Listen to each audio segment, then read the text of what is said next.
Praise the lord. దేవునికే మహిమ కలుగును గాక.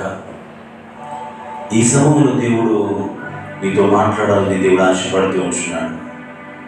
బైబిల్ గ్రంథంలో ఒక మాట, చక్కని మాట, నీ జీవితానికి సరిపోతున్నటువంటి మాటను దేవుడు లిఖించి ఉంటున్నాడు.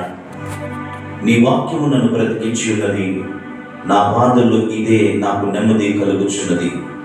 ఎస్, ఈ రాత్రికాల శుభ్రు దేవుడు సెలవిచ్చిన మాట ఏంటంటే, బ్రతకలేనటువంటి నీ జీవితానికి, నెమ్మది లేనటువంటి నీ బ్రతుకుకు, సంతోషము సమాధానం పోగొట్టుకొని ఎటు తోచని పరిస్థితి ఉన్నటువంటి నీ జీవితానికి దేవుడు సెలవిస్తున్నటువంటి మాట ఏంటంటే, వాక్యము నేను బ్రతికిస్తుంది అంటున్నాను. ఎస్, నువ్వు ఏ పరిస్థితుల్లో ఉంటున్నావో ఆ పరిస్థితుల నుంచి దేవుడు లేవనెత్తడానికి సంసిద్ధముగా నీ కొరకు తన కుడి చేతును దేవుడు నీ వైపు దేవుడు చాపి ఉంటున్నాడు.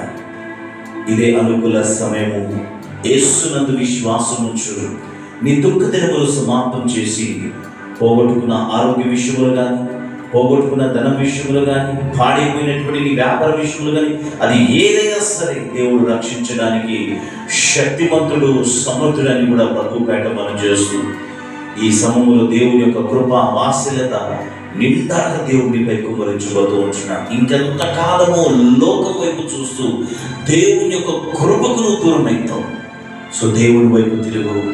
దేవుడు నీ వైపు తిరుగుతూ నేను బహు సమృద్ధి గల జీవితముగా దేవుడు ఆశీర్వదించబోతుంటున్నాడు. అట్టి కృప, అట్టి ఆశీర్వాదము సదాకాలము దేవుడు మీకు అనుగ్రహించును గాక. ఆమేన్, ఆమేన్.